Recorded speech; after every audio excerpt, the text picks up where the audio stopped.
Guess who's back? It's Bubba.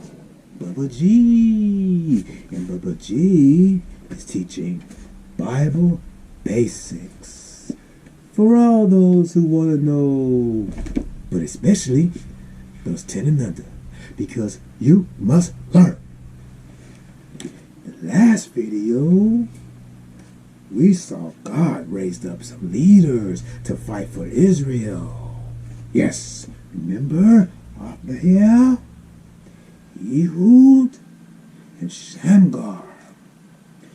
In this video, we're going to see God raised up a prophet. Yes, Deborah, the prophet Deborah. Where you at? Judges chapter 4. Grab your Bible. I'll wait. You ready? Let's go. Verse 1. After Ehud died, the people of Israel sinned against the Lord again. So the Lord let them be captured by Jabin, a Canaanite king who ruled in the city of Hazor. The commander of his army was Sisera, who lived at Harosheth of the Gentiles.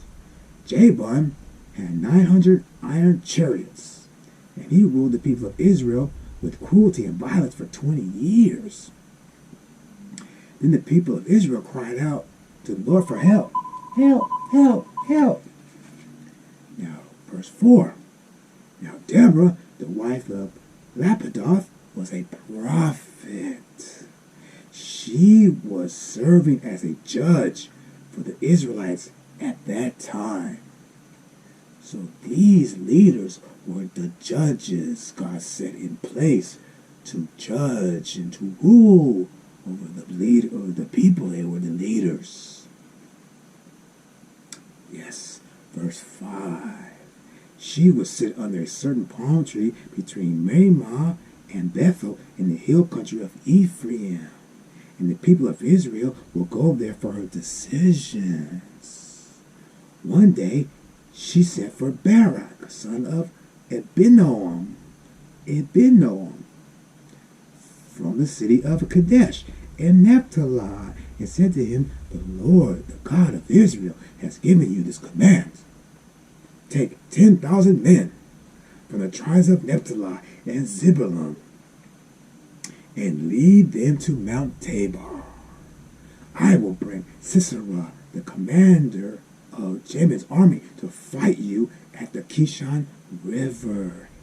He will have his chariots and soldiers, but I will give you victory over him. Then Barak replied, I will go if you go with me. But if you don't go with me, I won't go either. She answered, all right, I will go with you, but you won't give any credit for the victory because the Lord will hand Sisera over to a woman. Wow. So Deborah set off for Kadesh with Barak. Barak called the tribes of Zebulun and Naphtali to Kadesh, and 10,000 men followed him. Deborah went with him.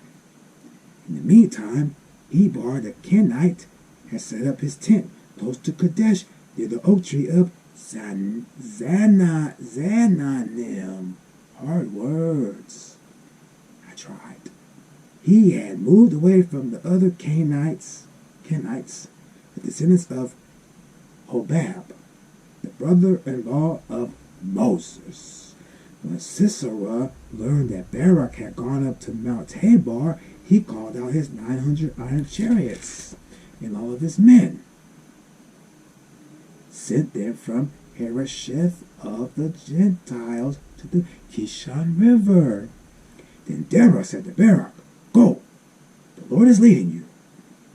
Today he has given you victory over Sisera. So Barak went down from Mount Tabor with his 10,000 men. When Barak attacked with his army, the Lord threw Sisera into confusion together with all his chariots and men. So the Lord confused these people. Sisera got down from his chariot and fled on foot. Barak pursued the chariots and the army to Harosheth of the Gentiles, and Sisera's whole army was killed. Not a man was left. Sisera went away to the tent of Jael, the wife of Heber the Kenite, because King Jabin of Hazor was at peace with Heber's family. Jael went out to meet Sisera and said to him, "Come in, sir. Come into the tent. Don't be afraid." So he went in, and she hid him behind a curtain. He said to her, "Please give me a drink of water. I am thirsty." She opened a leather bag of milk, gave him a drink, and hid him again. Then he told her, "Stand at the door of the tent, and if anyone comes and asks you if anyone's here, say no." Sisera was so tired that he fell sound asleep. Then Jael took a hammer and a tent peg, quietly went up to him and killed him by driving the peg right through the side of his head and into the ground. Wow. When Barak came looking for Sisera, Joab went out to meet him and said to him, "Come here. I'll show you the man you're looking for." So he went in with her, and there was Sisera on the ground, dead, with the tent peg through his head. That day, God gave the Israelites victory over Jabin, the Canaanite king. They pressed harder and harder against him until they destroyed him.